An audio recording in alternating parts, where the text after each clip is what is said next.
네. 조금 전에 소개받은 고려대학교 컴퓨터학과의 임희석입니다. 근데 오늘 방문은요, 고려대학교 컴퓨터학과 교수라기보다는 하이트 개교 준비위원장의 그러한 역할로 미국에 방문했고, 또 미국에 한 3주 정도의 일정으로 저희가 왔는데요. 오늘이 거의 마지막 이제 일정입니다. 그 마지막 일정을 산돌교회의 많은 성도님들과 함께 할 수 있어서 하나님께 감사드리고 모든 영광을 올려드립니다. 바로 강연을 이제 시작해야지 되는데요. 갑자기 이제 그런 생각이 들었습니다.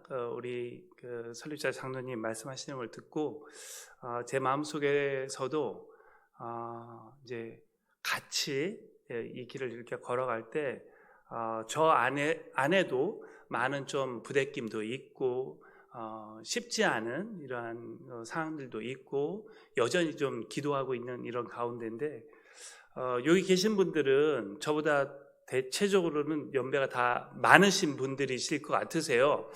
저도 50대 후반을 이제 지금 가고 있는데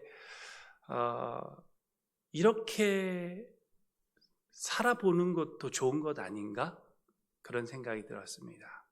제가 교수 생활을 지금 28년째 하고 있습니다.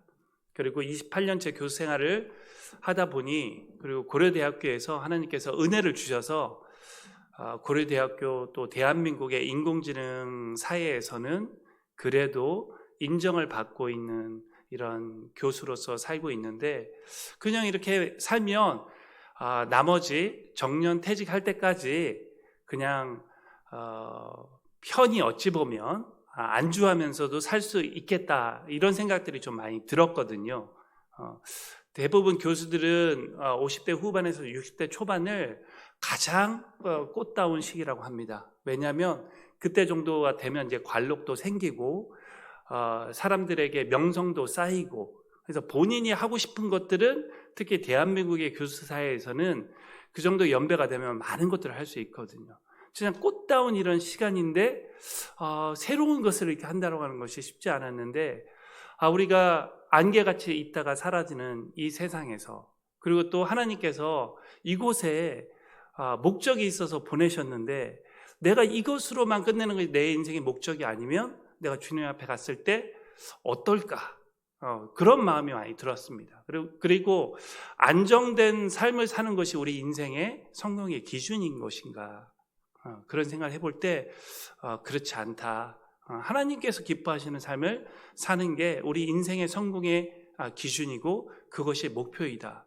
그리고 또 그런 생각을 할 때 그런데 그러면 이런 안정된 생활보다 더 힘든 생활을 하는 거 아닌가? 라는 생각도 들었지만, 먼저 그의 나라와 그의 의를 구하는 자에게 이 모든 것들을 더하신다고 하는 그런 말씀대로 하나님께서는 저와 저의 아내, 우리 가정이 예상치 못한 그러한 방법대로 이 모든 것들을 이루신다. 인간의 생각으로는 도저히 계산할 수도 없고 도저히 상상할 수 없는 것들을 또 이걸 통해서, 이 작은 순종을 통해서 이루실 것이다 라는 그런 확신을 가지고 오늘도 이 자리에 섰습니다. 네. 짧은 시간 제가 말씀을 드릴 거는요, 인공지능 시대에 기독교인으로 어떻게 살아야 하는가 입니다. 그래서 먼저는 인공지능 시대에 대해서 잠시 말씀을 드리고, 그리고 인공지능 시대의 기독교인의 삶에 대해서 말씀드리도록 하겠습니다. 저는 학부부터 찐 민족고대 출신입니다.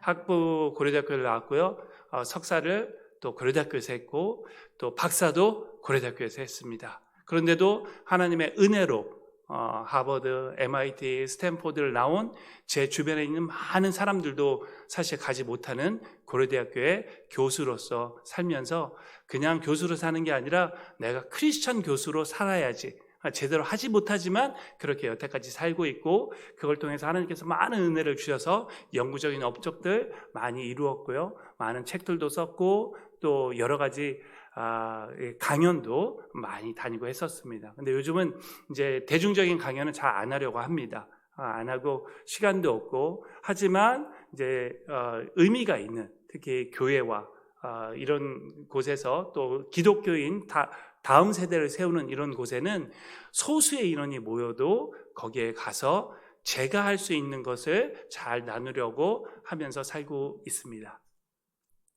먼저 AI 시대와 기독교인의 삶에 대해서 이야기하기 전에 성경 말씀 3가지를 좀 봤으면 좋겠습니다. 첫 번째는 다니엘서에 있는 말씀인데요. 다니엘아, 마지막 때까지 이 말을 간수하고 이 글을 봉함하라. 많은 사람이 빨리 왕래하며 지식이 더하리라. 많은 사람들이 요즘 빨리 왕래하죠. 이게 사람이 왕래하는 것뿐만이 아니라 모든 것들이 빨리 왔다 갔다 하는 거죠. 그리고 막 지식이 더해지는 이러한 시대가 되었는데요. 다니엘의 그 예언서의 그 말씀이었습니다. 두 번째는 마태복음에 있는 말씀인데요. 거짓 그리스도들과 거짓 선지자들이 일어나 큰 표적과 기사를 보여 할 수만 있다면 택하신 자들도 미혹하리라. 큰 표적과 기사, 또 도저히 예전에는 예상할 수 없었고 상상할 수 없었던 그런 일들이 막 일어나고, 와, 다들 정신이 나간 그런 상태로 살아가는 오늘날의 모습들을 반영한 말씀이 아닌가 싶습니다. 그 2가지 저 말씀 이외에도 인공지능과 관련된, 저것이 인공지능을 이야기한다라고 말씀드리는 건 아닙니다. 근데 인공지능 시대에 떠오르는 그런 말씀들이었고요. 그 다음에 이제 2번째 말씀은 그럼에도 불구하고 미혹해 되고, 야, 이거면 이제 우리가 이렇게 살 수 있는 거 아닌가, 이렇게 하지만 그거 착각이다. 다른 이로서는 구원을 받을 수 없나니 천하 사람 중에 구원을 받을 만한 다른 이름을 우리에게 주신 일이 없음이라 하였더라. 저기서 말하는 천하 사람 중에 라고 하는 것은 사람만을 뜻하는 게 아니라 이 피조 세계에 있는 모든 이 피조 세계 영역에 있는 무엇이든 AI를 포함한 그 무엇이든지 간에 구원을 받을 만한 다른 이름을 우리에게 주신 일이 없음이라. 그 말씀입니다. 사실은 저게 어떻게 보면 AI 시대를 살아가는 우리에게 있어서 오늘 제가 말씀드리고자 하는 것의 결론입니다. 난리가 나고 세상에 달나라를 왔다 갔다 하고 하지만 예수 그리스도 이외에 우리에게 구원을 받을 만한 이름을 주신 일이 없다라고 하는 걸 우리가 명심하면서 분별력을 갖고 살아가야 하는 그런 때라고 생각합니다. 먼저 AI 시대에 대해서 말씀을 나누기 위해서요. 최근에 우리 이제 발달 상황에 대해서 좀 말씀드리고 싶습니다. 특별히 컴퓨팅 시대에 짧은 히스토리를 말씀을 드리면요. 우리가 2000년대 들어서면서 인터넷 시대가 되었습니다. 인터넷 시대가 되면서 정보 검색이라고 하는 시대가 돌아와서 이건 뭐 과거에는 어떤 지식이나 정보를 찾으려고 하면 책을 봐야지 되고 도서관에 가야 되고 특히 한국에 있는 학자들이나 한국에 있는 공부하는 사람들은 미국에서 나온 이러한 자료이면 뭐 물리적으로 미국의 도서관에 갈 수 있는 것도 아니고 뭐 신청을 해가지고 그걸 에어메일로 받아가지고 한 달 만에 논문 하나를 보기 위해서 그런 시절을 저도 그 시절에 대학원을 다녔거든요. 그런데 이제 1990년대 후반 정도 또는 정확하게는 90년대 초반부터요. 인터넷이 들어오면서 이제는 손가락만 까딱하면 많은 정보를 얻을 수 있는 그런 정보 검색의 시대를 살았습니다. 요즘도 구글링하고 네이버 이용하고 조금만 검색을 하면 많은 것들을 얻을 수 있죠. 근데 이제는 내가 질문하면 질문에 관련된 문서를 나에게 주는 그런 정보 검색 시대를 뛰어넘어서 내가 궁금한 게 있으면 아까 찬양을 리딩하셨던 우리 그 분이 말씀하셨던 것처럼 내가 이제 질문하면 연관된 문서를 주는 게 아니라 답을 알려줘요. 의사처럼 알려주고 전문가처럼 알려주고 때로는 위안도 주고 남편이나 아내들은 나에게 핀잔도 주고 왜 그걸 지금 물어보냐, 왜 그걸 그렇게 하냐라고 하는데 얘는 나한테 불평불만 없이 너무 친절하게 24시간 대기하고 이야기해주는 그런 시대가 LLM, 챗 GPT, 제미나이, 클로드 AI, 라마 AI 이런 AI의 시대가 되었습니다. 요즘은 그런 LLM 시대에서요, 이제 더 발전해서 나에게 비단 이 답을 주는 것이 아니라 내 문제를 해결해 주는 그런 AI의 시대로 접어들었습니다. 그래서 내가 물어보는 거에 대한 답을 주는 게 아니라 내가 이런 일들을 해야지 돼. 그런 일들은 이런 조건이 있고 이런 제한 사항이 있는데 그거 네가 좀 해줘 라고 하면 그 일을 달성하기 위해서 문제들을 잘 분해를 하고 문제를 이해하고 그다음에 각각의 작은 문제들을 해결하기 위한 다른 AI들을 막 호출해서 그것들로부터 일을 시키게 하고 그 일들을 잘 또 조합해가지고 이런 문제 해결이 되었어요 라고 주는 그런 시대가 되었습니다.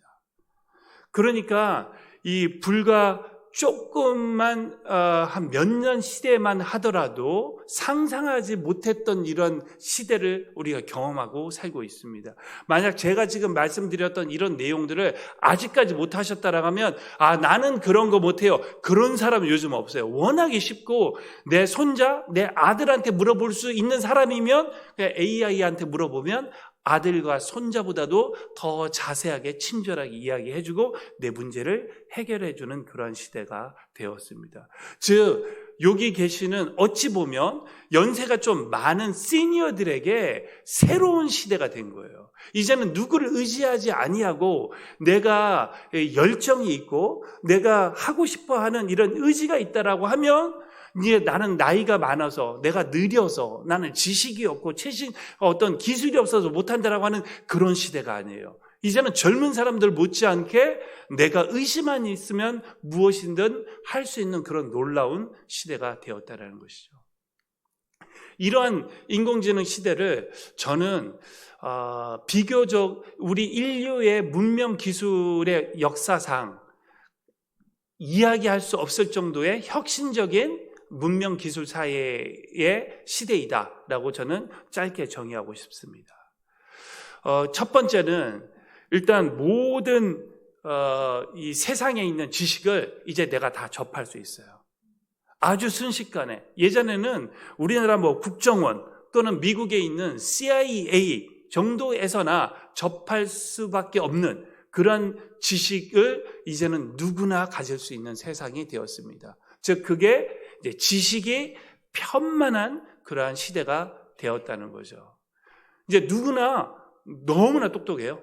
그래서 누가 누구를 가르치기가 어려워요. 그러니까 이제 하물며 교회에서도 목사님들이 설교를 하면 성도님들이 바로 찾아보고 목사님 그거 아닌데라고 이렇게 강의실에서도 교수들이 이야기하면 학생들이 재민아이한테 물어봐서 저보다 더 좋은 답을 가지고 이렇게 있으니 이 학생들 내가 어떻게 가르쳐야 하나. 네. 즉 어찌 보면 어른이 상실되어져 가는 내가 많이 알고 있는 이 노익증이라고 하는 이런 것이 무색한 그런 시대를 살고 있습니다. 두 번째 또 특징은 엄청나게 높은 효율성 그 다음에 어떤 효용의 시대를 살고 있습니다. 이제는 워낙에 AI들이 빠르고 정확하게 내가 시킨 일들을 다 풀어주는 그런 시대가 되다 보니까요. 예전에는 며칠이나 걸려서 해야 될 일을 한 10분 만에 다 끝낼 수 있는 실제 그런 시대가 되었어요. 나는 근데 왜 여전히 내 삶은 이렇게 어렵지? 라고 생각하시는 분들이 있으실 건데요. 그런 분들은 원래 삶이 고달퍼요. 그죠? 그런데 제가 아까 말씀드렸던 것처럼 그런 이제 기술들을 적극적으로 한번 활용해 보시는 이런 자세의 전환이 필요한 것 같습니다. 즉 이제 생성형 AI라고 하는 기술, 에이전틱 AI 기술을 살면서 AI라고 하는 머신이 우리의 인생의 동반자와 같은 그런 시대를 살아가고 있습니다. 이런 AI 기술들을 우리가 이미 여러분들께서 많이 체험을 하셨지만 제가 몇 가지만 그러한 AI의 능력이 어느 정도가 되는지 간단하게 말씀드리겠습니다. 일단 이 언어들의 장벽들이 많이 허물어졌습니다. 특히 글로써 되어 있는 언어는 내가 그 언어를 모른다 하더라도 이제 의사소통하는 데 큰 문제가 없어요. 이메일을 주고받는 것을 어떤 나라 사람하고 하더라도 큰 문제 없이 이메일을 주고받을 수 있는 물론 실시간 통역을 하고 목사님들의 설교를 실시간으로 통역해서 다국어로 통역해서 실시간 전송하고 하는 것들은 아직은 좀 부족하지만 그것도 한 1, 2년이면 이제 어떤 민족이든지 간에 실시간으로 이 설교의 말씀들을 자기의 언어로 들을 수 있는 것이 진짜 1, 2년이면 이제 다 완성될 그러한 시기입니다. 그리고 많은 어떤 프로그램을 새롭게 짠다든지 뭐 몇십 페이지의 보고서를 쓴다든지 그리고 또 어떤 마케팅 자료를 만든다든지 예전에 사람의 어떤 전문가들이 할 만한 생성을 하는 거의 모든 것들은 다 AI가 할 수 있어요. 교회 사역에 있어서 생성에 뭔가를 만들어서 해야 된다라고 하는 건 이제는 전도사님이나 부목사님이나 또는 목사님들이 직접 하는 것이 아니라 그냥 몇 줄 입력하면 원하는 것들을 얻어낼 수 있는, 물론 거기에 조금의 터치가 더 필요합니다. 그래서 여전히 전도사님들, 부목사님들, 목사님들의 역할들, 그것들을 만들 때 그것들이 필요합니다. 그것이 또 다른 영역에서도 똑같아요. 제가 시간이 오늘 짧아서 말씀을 다 못 드리는데 AI가 많은 직장을 대체하고 사람들이 이제 필요 없는 거 아닌가 이런 이야기들을 많이 하는데 많이 줄어들 수는 있습니다. 근데 사실 인구가 줄어서 우리 또 걱정하잖아요. 근데 오히려 효율성이 높아지니까 줄어든 그 인구의 문제를 어떻게 보면 AI의 효율성이 많이 보완해 줄 수 있는 이런 시대가 될 겁니다. 그럼에도 불구하고 보완하는 것이 인간을 대체할 수는 저는 없다고 생각합니다. 그래서 모든 영역에서 AI가 사용될 수 있지만 AI가 진짜 인간만큼 이게 완벽하게 해내는 것들은 불가능하거든요. 그러니까 그 2%, 3% 부족한 거, 만약에 우리가 그걸 가지고 마케팅을 한다, 비즈니스를 한다라고 하면 2, 3% 부족한 거 가지고는 경쟁 상대와 이길 수 없거든요. 조금 더 이 질을 높여야 되거든요. 그 질을 높이는 것들은 마지막 사람이 할 수밖에 없어요.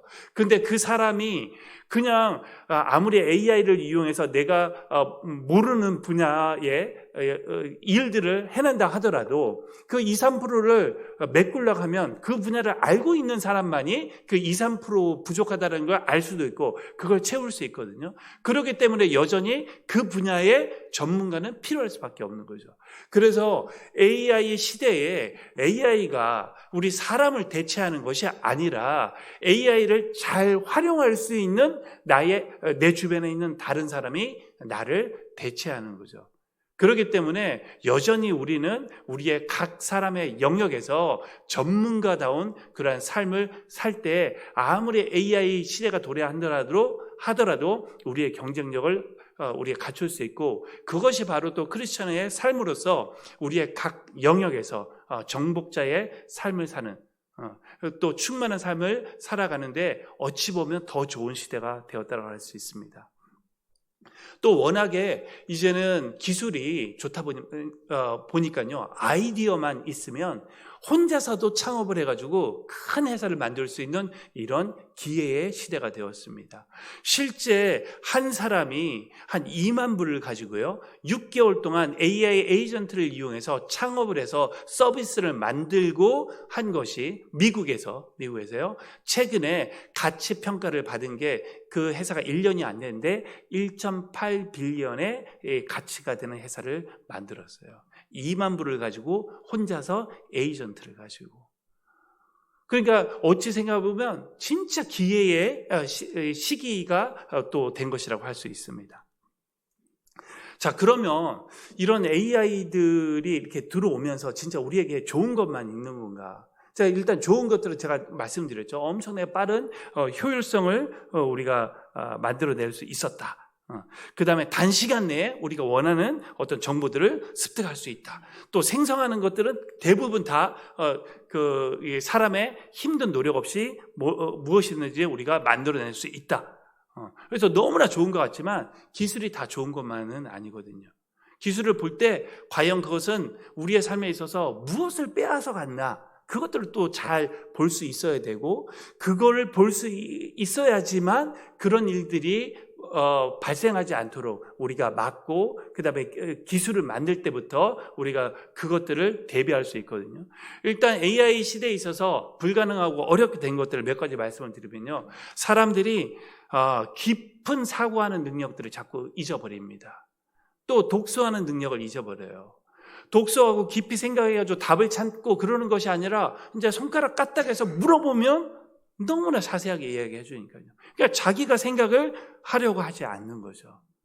그리고 다른 사람과의 어떤 관계가 아니라 AI하고 나만 있으면 내가 하고 싶은 것들을 할 수 있는 세상이 되다 보니까 사람들과의 관계가 이제 점점 이게 어려워지는 그런 시대가 되었고요. 워낙에 빠르게 이 정보를 주고받고 사람들이 빨리 왕래한다라고 말씀드렸죠. 그 빛의 속도로 그 모든 것들이 왔다 갔다 하다 보니까 사람들이 기다림에 이러한 것이 없어요. 그러니까 너무나 조급하고 조금만 늦으면 이건 아닌가? 이거 왜 이런 거지? 왜 빨리 안 되는 거지? 그게 어떻게 보면 우리 신앙생활에서도 조금 기도하고 나서 이 주님이 계시는 거야, 안 계시는 거야? 내가 이거 계속 기도를 해야 되는 거야. 너무나 기다림에 이런 능력들을 상실하는 그러한 시대인 것 같습니다. 또 어른들이 이제 사라졌어요. 어른으로부터 배우고 전문가로부터 배우는 이런 도제식 학습과 이런 것들이 이제 어려워진 시대가 됐습니다. 왜냐하면 AI한테 배우면 되니까요. 부모님한테 들을 이유가 없는 거예요. AI한테 물어보면 되니까. 교수님한테 들을 필요 없는 거예요. AI한테 물어보면 되니까. 또 굳이 또 교회에서 설교를 들을 필요 없다라고 생각하는 거죠. AI한테 물어보면 되니까. 구약, 신약, 역사적인 배경과 지역에 대한 어떤 해설과 시대적인 해설과 그것들을 너무나도 잘 어찌 보면 젊은이들이, 청년들이 전도사님이나 부목사님한테 어려운 질문을 하면 그걸 뭘 알라고 그래? 열심히 기도하고 믿음으로 우리가 해야지라고 하는 답변을 들었는데 이제 물어보면 그런 핀잔 없이 너무나 궁금한 것들도 잘 얘기해 줄 수 있으니까 그렇게 생각할 수도 있는 거죠. 그러면서 이제 AI한테 하면 돼 라고 하면서 도제식의 학습이나 통찰력 있는 전문가로부터의 뭔가를 배우는 것이 어렵게 되었습니다. 그런데 이 모든 세대를 거쳐서요, 이 획기적인 기술들은 인류 역사상 있었어요. 제가 아까 말씀드렸던 AI 기술은 문명 기술사에서 가장 혁신적인 거다라고 말씀을 드리긴 했지만 인류들이 살아가면서 그 시대에 사실은 불이 없었던 시대에 불이 있었다라고 하는 건요, 놀라운 혁신적인 기술이거든요. 그것처럼 그 사람들의 동시대에는 늘 그런 혁신적인 기술이 있었습니다. 그렇기 때문에 우리는 지금 AI 기술이 대단하다라고 할 수도 있지만 어찌 보면 또 시간이 지나고 나면 그것도 그 예전의 기술이다라고 생각할 수 있는 그런 기술로 우리가 또 바라봐야 된다라고 생각합니다. 예를 들어서 이 사울 왕 시대까지만 하더라도 이스라엘 민족이 철기를 제대로 이렇게 사용할 수가 없었어요. 철기 기술이 없었던 게 아니라 주변국에서 철기를 사용할 수 있는 이런 것들을 컨트롤하고 제대로 기술을 전수하지 않았기 때문에 다윗 왕 시대에 들어서나 철기를 제대로 사용할 수 있었거든요. 근데 철기를 제대로 사용할 수 없는 이런 시대에서 철기를 사용할 수 있는 시대로 이렇게 넘어가면 농업의 혁명, 전쟁에 있어서의 혁명, 많은 삶에 있어서 혁명이 되었을 거 아닙니까? 그 시대의 사람들은 그게 너무나 뛰어난 기술이라고 생각하고 막 대단한 것으로 하고 이게 우리를 진짜 여러 가지 어려움으로부터 해결해 줄 거라고 생각하면서 살았는데 여전히 우리는 많은 어려움을 겪고 살고 있는 거죠. 마치 AI도 또 그럴 겁니다. 그렇기 때문에 아무리 좋은 기술이라 하더라도 또 우리 과도하게 그 기술이 적용되었을 때 어떤 문제가 있는지를 또 잘 살펴봐야 될 건데요. 첫 번째, 아무리 좋은 기술 또는 AI 기술이 좋다 하더라도 이게 과도하게 적용되면 생길 수 있는 문제가요, 윤리적인 편향성의 문제가 있습니다. 그 다음에 확증의 편향성.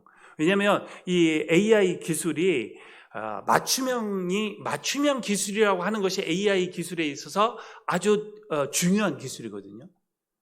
예전에 우리가 사용했던 기술들은 맞춤형이 아니고 그냥 내가 그 기술을 10번 쓰던 1000번 쓰던 10,000번 쓰던 똑같은 일을 시키면 똑같은 시간에 똑같은 메모리에 똑같은 컴퓨팅 파워를 이용해서 나에게 똑같은 결과를 주는 기술들이었어요. 근데 AI 기술이라고 하는 건 사용자의 특성에 맞게 얘가 커스터마이제이션 되는 거예요. 그래서 똑같은 질문을 하더라도 서로 다른 사람이 질문하면 그 사람에게 맞는 맞춤형 문제 해결, 맞춤형 정답을 주는 게 AI에 있어서 아주 뛰어난 기술이거든요. 그러다 보니까 너무 그 사람에게만 맞춰져 있는, 그 사람이 좋아하는 것만 주게 되면 그게 어떻게 보면 편향성을 갖게 되는 거죠. 사고의 편향이 되는 거고 확증의 편향이 될 수 있는 거예요. 그래서 저는 여태까지 제가 AI를 연구한 건 1992년부터 했는데요.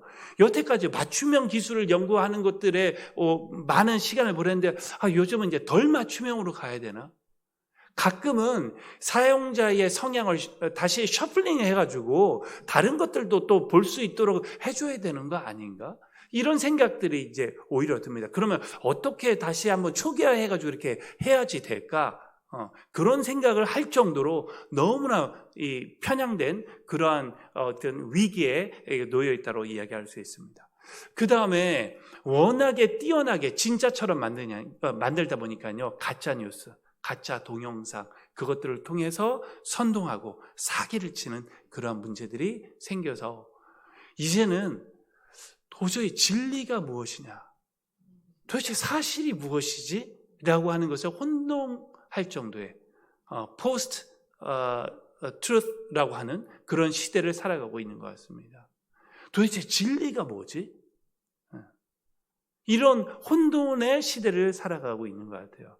그게 이제 어두운 이게 면면이기도 하지만 저는 또 한편으로는 그것이 어떻게 보면 우리 크리스천에게 기회가 될 수 있겠다. 사람들이 미혹하고 또 혼돈에 빠져 있고 하다 보니까 예전에는 먹고 살기 바빠가지고 진리에 대해서 이야기하고 도대체 진리가 무엇이냐, 진리를 우리가 알아야 된다. 그것이 우리의 삶에 많은 문제를 해결하고 우리 인생의 문제를 해결하는, 즉 비로소 진리가 우리를 자유케 해주신다라 하는 그러한 복음의 말씀을 이야기하려 하더라도 먹고 살기 바쁜데 무슨 진리야? 돈이 진리 아니야? 직장이 진리 아니야? 라고 이런 생각들을 많은 사람들이 했는데 이제는 진짜 저 진리가 뭐지? 뭐가 진짜 사실이지? 그래서 비로소 사람들이 진리에 대한 갈급한 그런 것들을 조금 느낄 수 있는 시대가 아닌가. 그럴 때 이제 우리가 진리를 이야기할 때 가만 있어봐. 그래, 뭐지? 그럴 수 있는 시대가 또 되었다. 그래서 위기를 또 기회로 사용하는 것들을 우리가 잘 생각해야 되겠다는 그런 생각이 듭니다. 다음에 또 다른 어떤 어두운 그림자는요, 마치 우리가 농담으로 그거 하죠. 머리는 왜 들고 다니냐. 사고의 왜 좋아. 내가 생각하지 않는 거죠.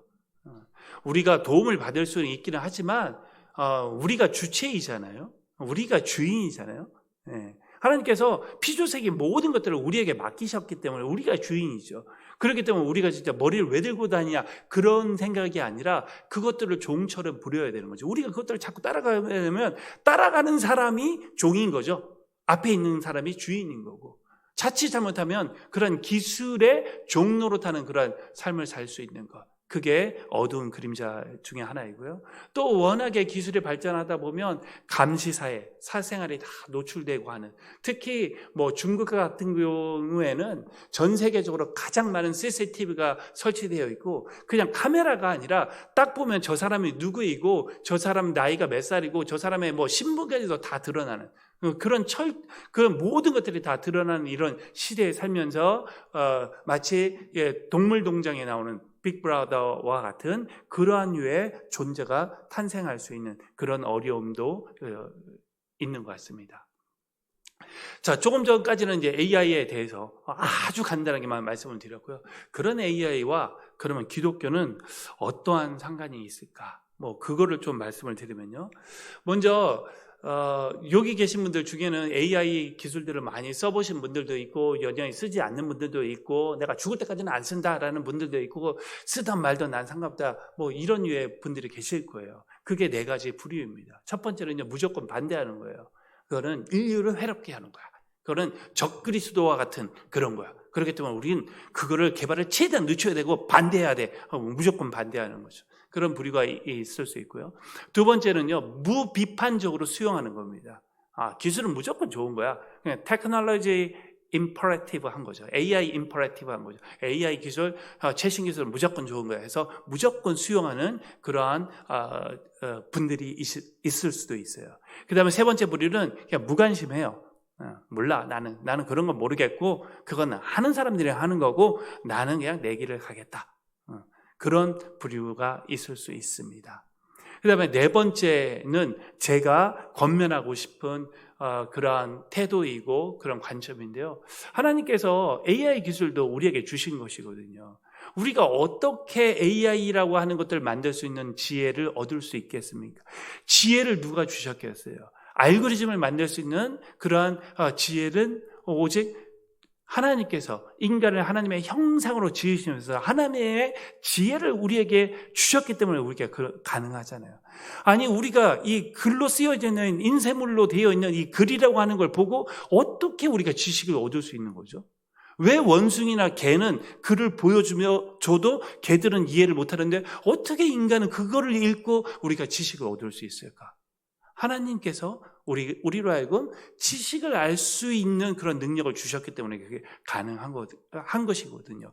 그런 관점에서 보면 AI 기술은 하나님께서 우리 인간에게 주신 그런 기술, 인간들이 또 만들어낼 수 있도록 할 수 있는 지혜를 주신 그러한 좋은 도구라고 생각하거든요. 그러기 때문에 어두운 면이 있고 그림자와 같은 그런 면이 있다 하더라도 그걸 하나님을 사랑하고 이웃을 사랑하고 그리고 하나님 기뻐하시는 곳에 사용될 수 있도록 자유감과 또 책임감을 가지고 청지기적인 관점으로 그것을 사용하고 활용하고 개발하도록 하는 것, 그것이 바로 AI 시대에 있어서 올바른 기독교인의 관점이라고 생각하기 때문입니다. 자, 그런데 그런 지혜를 주시고 그 다음에 컴퓨터 하드웨어를 만들 수 있는 천연 자원을 우리에게 주셔서 AI도 만들고 그 다음에 컴퓨터도 만들 수 있도록 하셨지만, 그런 가능성을 주셨지만, 그럼에도 불구하고 이러한 기술조차도 이제 하나님이 기뻐하시지 않는 방향으로 나아가게 되면 그게 악한 기술이 되고 악한 인공지능이 되고 그게 이제 왜곡된 AI가 될 수가 있는데요. 그런 왜곡된 AI의 어떤 예들을 제가 좀 말씀을 드리면, 어떤 단체에서는요, 미국을 중심으로 해서 만들어져 있는 그 단체에서는 트랜스휴머니즘이라고 하는 그런 단체가 있습니다. 트랜스휴머니즘은 인간이 이제 기술로 또 프로그래밍으로 천국과 같은 것들을 만들어낼 수 있다. 그리고 우리의 구원은 이제 뭐 죽어서 구원받는 것이 아니라 내 생각을 컴퓨터로 디지털라이제이션을 하고, 그리고 그 클라우드 컴퓨팅에 올려놓고, 그 다음에 내 육신이 후패해진다 하더라도 그 클라우드 컴퓨팅에 있는 내 정신과 내 기억을 다시 내 모습과 내 청년의 모습과 똑같은 휴머노이드 로봇을 만들어 놓은 거기에 다시 다운로드를 하면 내 정신과 내 기억을 가지고 내가 영원한 삶을 살아갈 수 있다. 그걸 우리가 이제 추구할 수 있다. 이제 하나님은 필요 없다. 우리가 천국을 만들 수 있다라고 하는 그러한 반기독교적이고 적그리스도적이고 우상을 숭배하는 것 같은 그런 류의 움직임들이 엄청나게 많이 있거든요. 그게 이제 왜곡된 AI인 것이죠. 그리고 이제 인간을 도대체 AI가 대체할 것이냐, 인간에게 서비스를 제공할 것이냐라고 하는 이런 유의 질문들을 많이 하는데, 자칫 잘못하면요, 이제 AI는 인간이 발명한 인간의 가장 마지막 발명품이 될 수 있는 그런 왜곡된 AI가 될 수 있습니다. 아마 여기 계신 많은 분들이 터미네이터 한 번쯤은 다 보셨을 거예요. 자칫 잘못하면 이제 인간이 도대체 왜 필요한 거지? 비일관성이 있고, 툭하면 뭐 혈기를 부리고, 툭하면 죄를 짓고, 밥은 많이 먹고, 그러면 이 지구상에서 도대체 인간이 존재하는 것과 그냥 태양열을 받아가지고 그다음에 자체 발전을 해서 별로 에너지도 컨슘하지 않는 이러한 존재가 지구상에 더 적합한 존재 아닌가라고 해서 그런 로봇들이 인간은 필요 없다라고 하는 그런 류의 일들이 터미네이터에서 이야기되고 있는데 자칫 잘못하면 그 시대로 얼마든지 갈 수 있는 것이죠. 그런 것들이 다 이제 왜곡된 AI. 그런데 이제 그런 것들도 어찌 보면 우리의 부주의함, 그다음에 관심 없음, 그다음에 그것들을 우리가 제대로 모니터링하지 못해서 맞는 결과가 될 수도 있습니다. 그런 것들이 어찌 보면 아까 트랜스휴머니즘과 같은 이런 AI 만능주의, 기술 만능주의와 같은 그런 왜곡된 생각으로 왜곡된 AI가 만들어질 수 있는 거죠. 근데 시간이 없으니까 요 부분은 넘어가고요. 트랜스 휴머니즘 그리고 뭐 이제 인간의 어떤 구원들을 진짜 기술을 이용해서 우리가 얻을 수 있을까? 많은 사람들은 그걸 얻을 수 있다라고 생각을 하고 있는데요. 이미 우리 믿는 자들은 우리에게 이미 영생이 우리 주 예수 그리스도의 공로와 보혈로 다 보장된 것이고 이미 우리는 영생을 받은 자들 아닙니까? 이미 우리는 영생을 살고 있는 거잖아요. 그런 면에서 보면 많은 기술을 가지고 되도 않는 것들을 하는 자들이 어떻게 보면 너무나 불쌍한 거죠. 그렇기 때문에 우리의 전도와 선교가 더 필요한 것 같아요. 이 허망한 시대, 되지도 않는, 그러니까 참 그들이 어찌 보면 알고 나면 너무나 놀랄 것 같아요.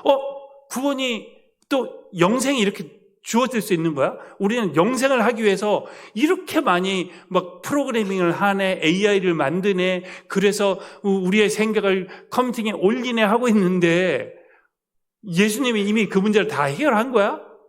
아직도 이 진짜 기라성과 같은 전문가라고 하고 AI를 하는 과학자라 하더라도 그걸 모르는 자들이 너무나 많은 게 어찌 보면 우리에게 너무나 안타까운 그런 현실인 것 같습니다.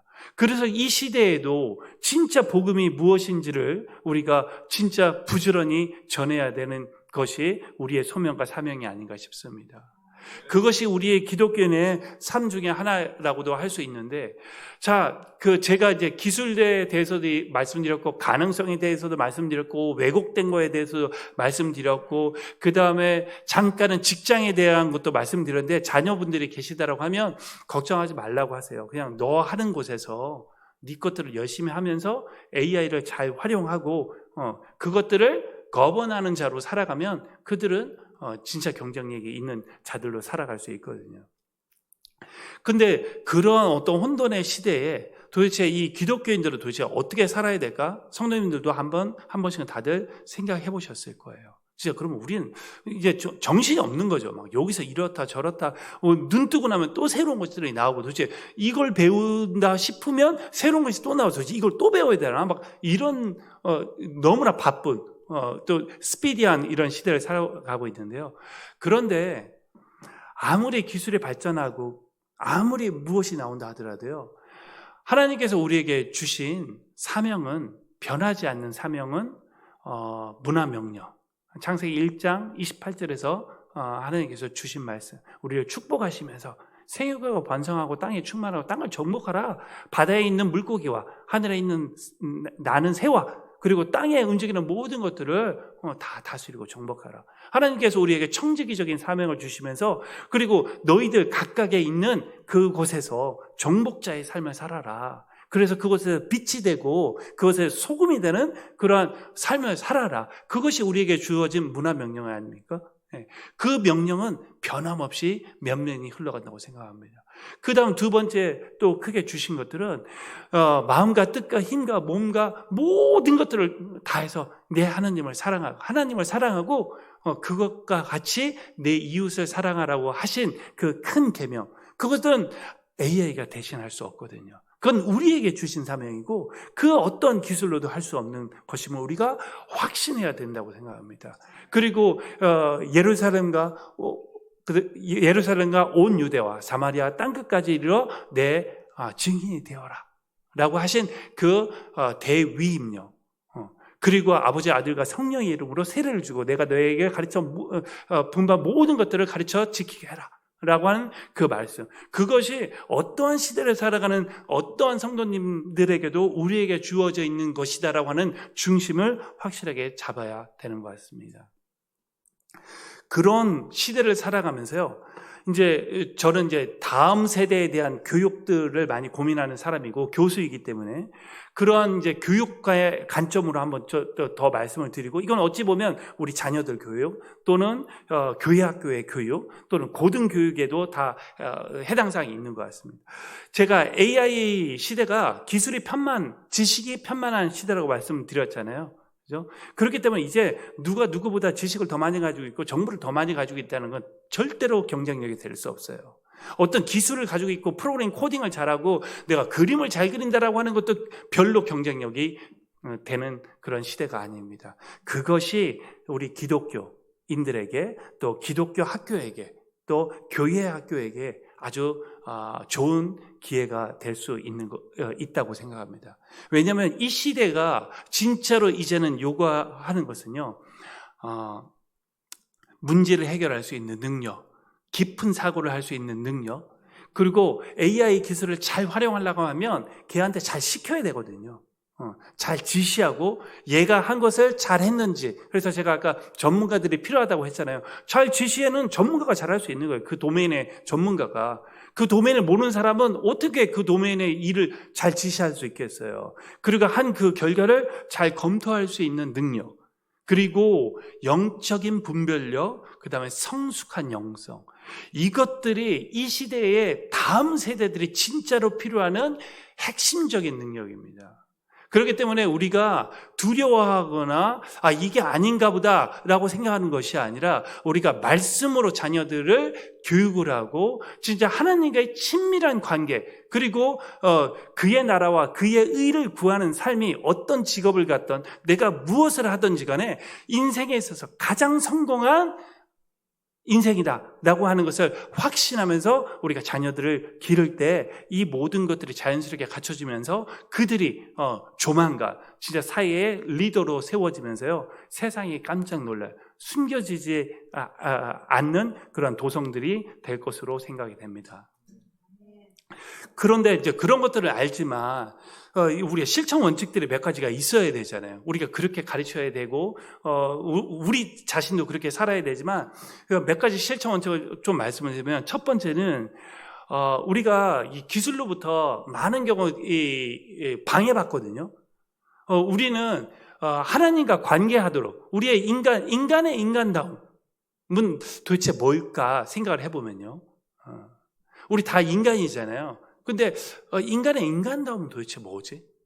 내가 인간인데 인간의 인간다움은 도대체 뭘까?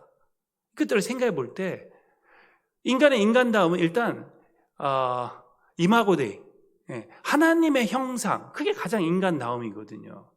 그 다음에 생각을 할 줄 안다라는 능력, 사랑을 할 수 있다라고 하는 능력, 도덕적인 판단을 할 수 있는 능력, 그 다음에 거기에 나가서 관계를 할 수 있는 능력.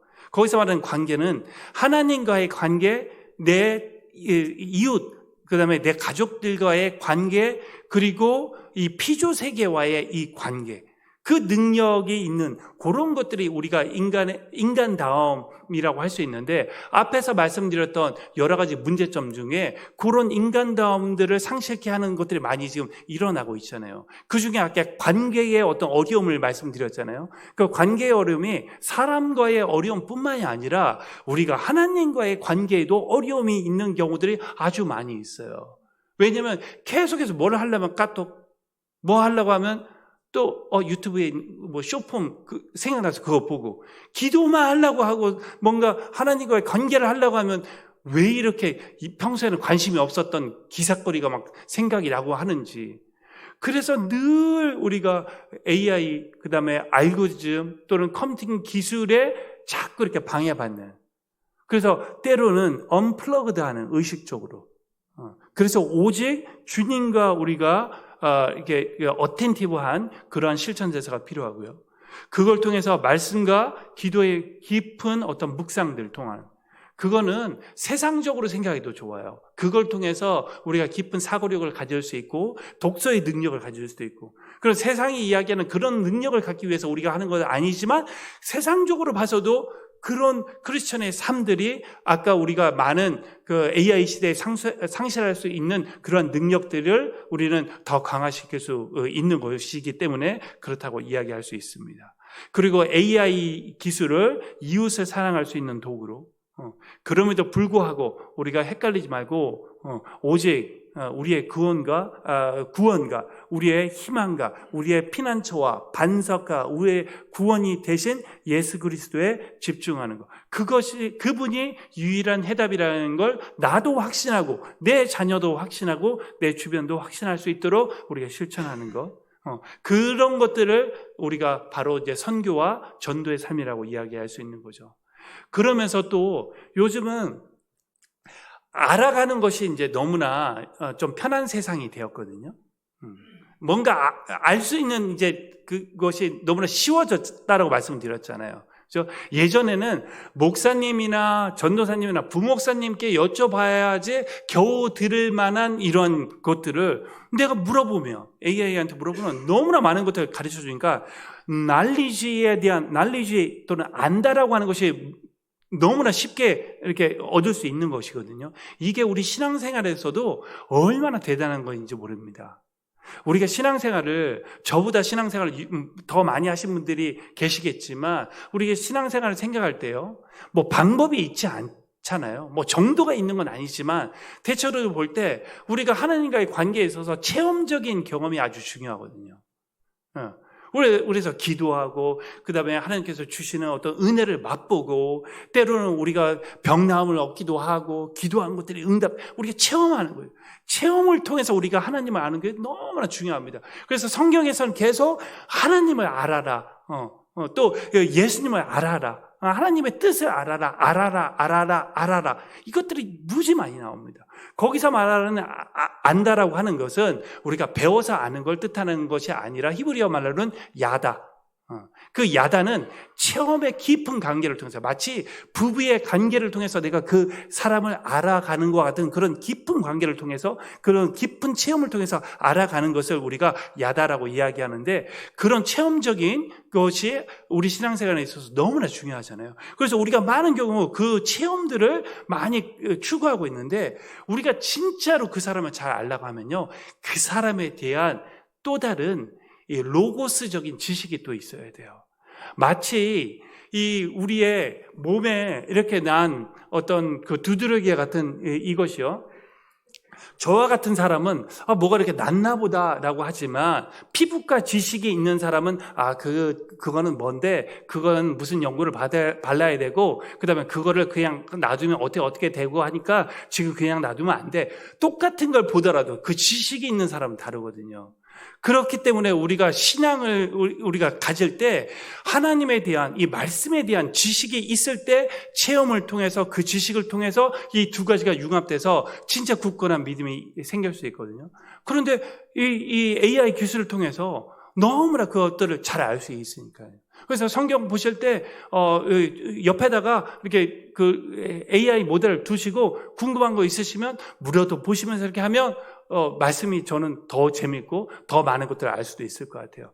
그럴 때 우리가 무엇을 왜 믿는지를 또 확신할 수 있는 것 같습니다. 우리가 체험으로 아는 것뿐만 아니라 내가 과연 믿고 있는 그분이 내가 왜 그분을 믿을 수밖에 없는 것이고, 내가 도대체 그분의 무엇을 믿고 말씀에 무엇을 묻는지를 우리가 확실하게 알 수 있을 때, 우리의 자녀들, 다른 사람들이 물어볼 때, 우리 안에 있는 예수 그리스도에 대한 그 소망이 무엇인지를 물어볼 때 그냥 너도 믿어봐라고 하는 그런 모호한 것이 아니라 우리 안에 있는 소망에 대한 그 근거들을 잘 알 수 있도록 하기 위해서도 베드로전서 3장 15절에 있는 그 말씀처럼요. 그 알을 추구하는 데 있어서도 AI 기술이 너무나 소중하고 잘 활용될 수 있기 때문에 그것도 잘 실천을 해보시면 좋을 것 같습니다. 그런 것들을 통해서 우리가 진짜 이제 믿음의 삶을 살려고 할 때 그때 과연 이게 쉽지 않잖아요. 저도 여전히 계속 씨름하고 그러고 있습니다. 그리고 내가 진짜 이거 잘 사는 것인가? 주님만 아시겠죠. 그러니까 진짜 두렵고 떨리는 마음으로 내가 아무리 잘한 것 같지만 우리 주님 앞에 갔을 땐 책망을 들을 수도 있고 내가 잘 못한 것이 많다라고 생각하지만 정작 주님 앞에 갔을 때는 그것이 또 칭찬이 될 수 있는 삶이 될 수 있기 때문에 누구든 교만할 수 없고 누구든 내가 이만큼 했으면 됐지라고 할 수 있는 사람이 없고 또 나는 안 된다라고 하는 사람들도 없는 것 같습니다. 그럼에도 불구하고 우리가 진짜 믿음의 삶을 살려고 할 때 왜 도대체 어려운가? 도대체 진짜 문제가 뭔가? 이것도 제가 정답을 이야기하는 건 아니지만 저 혼자 저에게 이야기하기 위해서 정리한 건데 일단 믿음이 없는, 우리가 믿음이 있다라고 하지만 진짜 믿음이 있는가? 결정적인 순간에 진짜 주님을 배반하는 이런 일들이 얼마나, 우리가 성경에 있는 많은 어떤 그 배반의 것들을 볼 때 우리가 제3자의 입장이 돼서 야 진짜 이스라엘 민족과 누구와 뭐 이렇게 이야기하지만 조금만 돌려 생각하면 그게 나구나. 그런 생각들을 할 수밖에 없는 것 같습니다. 진짜 믿음이 부족한 거. 이건 그냥 어떻게 더 이상 얘기해 볼 수 없고 각자들 생각해야 되는 거예요. 내가 진짜 믿음이 없구나. 그 다음에 믿음이 없는 그 이유에는요, 믿음에 대한 이유도 없고 확신도 없는 겁니다. 저는 우리 젊은 친구들에게 기독교 변증에 대해서도 강연도 많이 하고 우리가 무엇을 왜 믿는지에 대한 어떤 확실함에 대해서 우리가 주님을 변론하고 우리의 믿음이 믿을 수밖에 없다라고 하는 것, 우리의 믿음이 그냥 맹목적인 믿음이 아니라 생각하고 따지고 보면 안 믿는 것이 이상할 정도로 진짜 허망한 것이다라고 하는 걸 이렇게 이야기할 수 있는 그런 어떤 변증에 대해서 이야기를 많이 하는데요. 우리가 진짜 무엇을 왜 믿는지에 대한 이런 확신이 없기 때문에도 또 믿음이 없는 것 같습니다. 또 구별됨이 없는 것, 거룩하지 못한 것. 우리가 크리스천이라고 하지만 내가 크리스천 기업을 하는 사람, 크리스천 교수로 사는 사람, 크리스천 선생님, 크리스천 어떤 마케터, 크리스천 기획자, 크리스천의 어떤 엔지니어링을 하는데 크리스천인데 그 일을 하는 것이지 크리스천의 마음으로 그 일을 하는지, 그곳에서 그냥 세상 사람들 사는 거하고 똑같은 방식으로 살아가는, 그리고 주일날 예배 드리는 것이 우리는 크리스천의 삶이라고 생각하는 것은 아닌가. 그래서 마치 신앙과 우리의 삶을 이분법적으로 분리해서 이것은 나의 삶이고 이건 신앙이고 이렇게 살아가는 이런 이원론적인 삶을 살아가는 것이 우리에게 있어서 큰 문제라고 생각합니다. 그래서 그런 것들을 없애기 위해서 삶이 신앙이 되어야 되고 신앙이 삶이 되어야 되는 우리의 신앙과 삶의 인티그레이션이 너무나 필요하고, 내가 비록 세상의 모든 99%의 사람들이 이것이 옳다라고 하지만 우리가 말씀에 비추어서 그게 거짓이다라고 하면 나는 그것이 나에게 비록 세상적으로 잠깐 유익이 될지 모르지만 노할 수 있는 이런 거룩함, 그런 구별됨을 가져야 되는데 그것이 기독교인으로서 부족한 것, 그것이 오늘날 저를 포함한 많은 크리스천들의 문제가 아닌가 그런 생각이 듭니다. 그런 어떤 해결책들은 수도 없고 각자 찾으셔야 되겠지만 하나님의 친밀한 관계, 늘 하나님의 임재 속에 있고 하나님이 보시는데 내가 그걸 어떻게 할까? 10번을 그렇게 하더라도요, 우리가 그런 관점으로 볼 때 아무도 안 보지만 하나님이 보시는데 내가 이걸 어떻게 해서 한 번이라도 안 하도록 우리가 노력하고 이렇게 한다라고 하는 그런 삶, 하나님께서요 기특하다고 하지 않으실까? 그게 한 번이 되고 두 번이 되고 세 번이 되고 우리가 주님 앞에 갈 때까지 10번을 다 채울 수는 없지만 그러한 삶을 살아가는 것, 그것이 진짜 주님께서 우리에게 요구하시는 삶이라고 생각되고 우리의 그런 어려움들을 좀 완화할 수 있는 해결책이 아닐까 생각이 듭니다. 그리고 또 결정적으로 내가 믿음이 있는 것 같지만요, 결정적인 타임에 거꾸로 지잖아요. 그죠? 그래서 이 사람들은 진짜 어려울 때 어디로 꼬꾸라지는지를 보면 그 사람의 이 마음을 안다라고 하잖아요. 근데 그 꼬꾸라지는 거는 저도 신앙생활 하면서 많이 고민하면서 이제 깨달은 것이 이게 이 세계관인 것 같아요. 세계관. 가정을 통해서 또 사회를 통해서 내 인생에 있어서 이 어떤 궁극적인 질문에 대한 답을 내가 어떤 류의 답을 가지고 있느냐. 물질주의적인 답을 가지고 있는 사람은요, 결정적인 순간에 물질주의적인 것으로 꼬꾸라질 수밖에 없어요. 내가 의식이 있을 때는 생각을 해가지고, 이게 말씀의 판단 기준이야 하고 그렇게 갈 수 있지만, 그런 무의식의 상태, 내가 무장해제했을 때는 진짜 내 속에 있는 것들이 나올 수밖에 없거든요. 그렇기 때문에 우리가 신앙생활을 한다라고 하는 것은 우리의 겉사람뿐만이 아니라 비록 겉사람은 후패해지나 우리의 속사람이 날로 새로워지는 것처럼 성경적인 세계관으로 완전히 우리가 훌러덩 뒤집어져야 되는 거죠. 그래서 꿈에라도 이야기했을 때 우리가 주님의 길로 꼬꾸라지는 것, 그러도록 우리를 계속 채찍질하고 그렇게 나가도록 하는 것이 진짜로 중요한 것 같습니다. 그리고 또 구별된 삶을 살 때 지금 당장은 나에게 불리기 같지만 오직 의인은 믿음으로 말미암아 살리라. 비록 내가 그것을 못 본다 하더라도 주님은 언제나 선하시고 주님은 언제나 완전하시고 주님은 언제나 내게 가장 좋은 것을 주시려고 하시는 분입니다라고 하는 그런 고백을 통해서 우리가 그러한 거룩한 삶을 살 때 진짜 그 일들이 우리의 삶에 나타나는 것을 경험하는 것, 그런 삶들이 쌓이고 쌓이는 것이 어떤 해결책의 방안이 아닐까 싶습니다. 마지막으로 제가 이제 한 5분만 하고 마치겠습니다. 보통 좀 길게 하는데요. 오늘 좀 피곤하실 수도 있고 제가 최대한 성도님들 지루하지 않도록 리액션도 하고 평소에 하지 않는 이런 것도 하고 있는데 그럼에도 불구하고 앉아 있으면 힘도 드시고 중요한 것들 이제 이야기를 하면서 우리 또 자녀 교육이나 교육에 대한 것도 중요하잖아요. 오늘날요 교육이 완전 망가졌어요. 특히 대한민국 공교육 시장은 완전 망가졌고요. 아마 미국에서도 고등교육 시장은 완전히 망가졌어요. 더더군다나 요즘은 무엇을 학교에서 가르치고 배운다라고 하는 건 이게 의미가 없어진 거예요. 제가 몇 번 강조해서 말씀드렸잖아요. 그리고 지금 학생들이 대학교 1학년, 2학년 다니는 학생들이요, 클래스룸에서 배우는 내용이 1, 2년 후면 다 쓸데없는 것들이 되어버려요. 다 AI가 하는 것들이 되어버리는 거죠. 그러니까 이제 큰일 난 거예요. 도대체 우리는 그러면 어떻게 가르쳐야 되는 거지? 뭘 가르쳐야 되는 거지?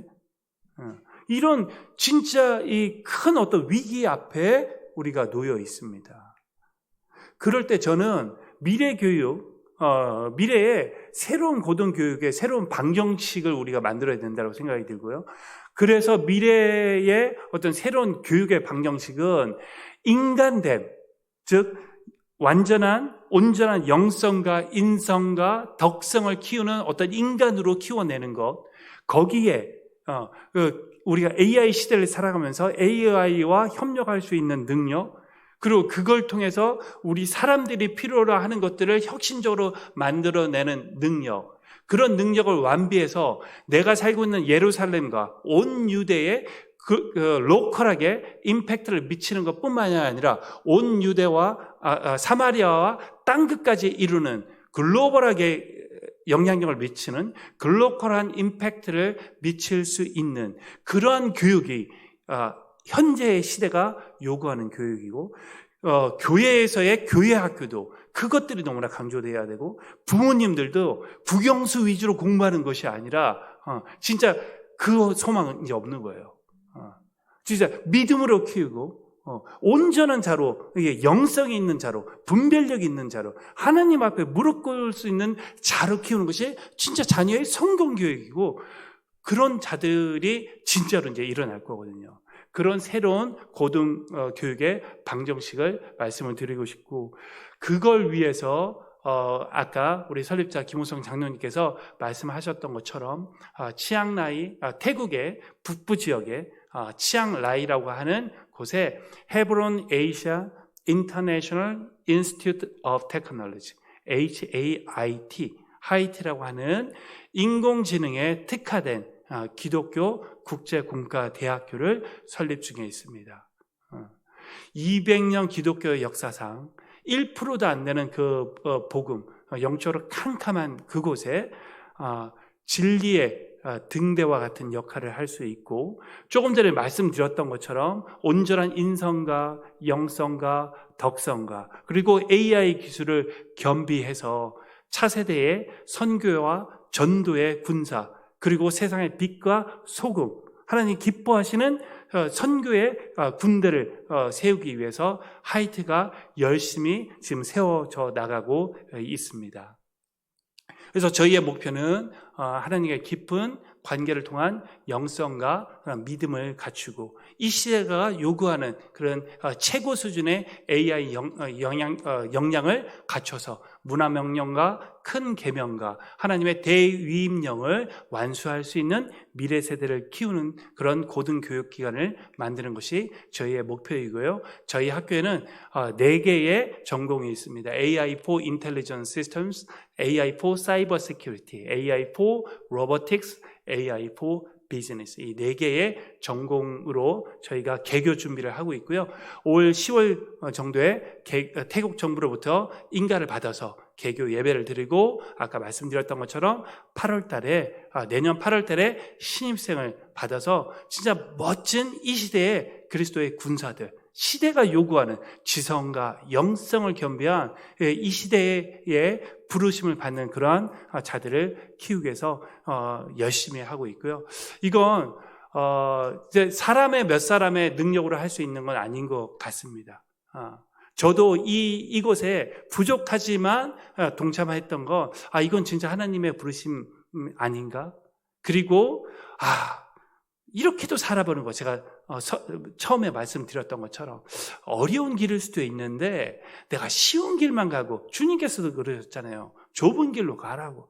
넓고 큰 길, 누구나 가는 길, 패망의 길인데 내가 이렇게도 살 수 있는 거 아닌가? 그래도 내가 내 인생에 크게 무슨 문제가 될까? 또는 그렇게 살 때 주님께 갔을 때 내가 덜 민망하지 않을까? 그런 생각으로 동참을 하고 있고, 우리 장로님과 저는 별로 알지 못하는 이런 사이였는데 하나님께서 만나시게 해주셔서 이 길을 지금 동행하고 있습니다. 그래서 여러분들도 그 하이트를 위해서 하나님이 시작하셨으니까 하나님이 완수하실 것으로 저는 믿습니다. 하지만 하나님께서 하시더라도 사람을 통해서 하실 것이고요. 여러분들의 많은 중보기도, 관심, 또 주변에 소개도 시켜주시고, 그리고 때로는 직접 참여도 해주시고, 그렇게 해서 우리가 모든 것들이 협력해서 선을 이루어 우리가 나중에 그 하이트를 바라볼 때 그때 우리 교회에 와서 이렇게 했는데 하이트가 이렇게 돼서 그때 그 설립자 장로님 내가 뵀는데, 그때 그 교수님 뵀는데 라고 하는 이러한 어떤 간증이 될 수 있는, 주변에 말씀드릴 수 있는 그런 계기가 되었으면 좋겠습니다. 네. 제가 마치는 기도하고 마치도록 하겠습니다. 하나님 아버지, 참으로 감사합니다. 이 저녁 늦은 시간에 우리가 하나님을 간구하며 이 금요 선교 집회에 왔습니다. 주님, 우리의 만남은 주님께서 이렇게 계획하신 것이고 우연히 하나도 없음을 우리가 고백합니다. 주님, 부족한 이 시간들, 이 입을 통해서 선포된 우리 대학 선교의 비전들이 우리 또 산돌교회의 많은 성도님들에게도 비록 동일한 비전이 아니라 하더라도 주님, 이 시간 주님께서 우리 각 분들에게 비전을 불어넣어 주시옵소서. 주님, 하늘의 문을 열어주시고 늙어 백발이 될 때에도 우리 각 사람을 버리지 마시고, 우리가 이 땅에 왜 왔는지, 우리가 어디에서부터 와서 어디로 가는지 아버지 잊지 아니하고 주의 영광을 위하여 오직 달려가는, 하나님의 부르심의 상을 위하여 자고 우면하는 것이 아니라 이전 것은 뒤로 하고 표대로 가는 우리 모든 성도님들 되게 하게 하시고 우리가 되게 하게 하여 주시옵소서. 주님, 이 시간 우리가 고민하는 것들 많이 있고 또 이 시간 많은 신체의 어려움으로도 고통당하고 있는 분들도 있는 줄로 압니다. 주님, 성령의 치료의 조명으로 그분들을 치료하여 주시옵고 오늘 이 시간 고백하고 주님께 아멘하는 심령의 그 회복의 역사가 있게 하게 하여 주시옵소서. 아버지, 사랑하는 우리의 가족들과 또 우리의 교회를 더욱더 굳건히 세워주시길 원하며 주님, 우리는 우리의 앞날이 어떻게 남겨져 있을지는 모르지만 우리가 주님 앞에 갈 때까지 주님, 우리가 경주하며 나가기를 원합니다. 우리를 건강케 하게 하시고 아버지, 이 시대 혼란스럽고 혼미한 이 시대에 우리가 갈 바를 알지 못하고 헤매는 것이 아니라 오직 주님의 위에서 부르심의 상을 위하여 달려가는 우리 모두가 되게 하게 하여 주시옵소서. 아버지, 우리 또 이렇게 만나기를 원합니다. 또 만날 수 없다 하더라도 주님 앞에 갔을 때 착하고 충성스러운 종이라고 아버지 칭찬받는 우리 모두가 되는 그런 삶을 살아갈 수 있도록 주님, 우리의 인생을 축복하시고 인도하시고 우리 산돌교회의 은혜와 평강에 넘치는 그러한 축복을 도하여 주시옵소서. 이 모든 말씀 우리 주 예수 그리스도 이름으로 감사하며 기도했습니다. 아멘. 할렐루야. 감사합니다.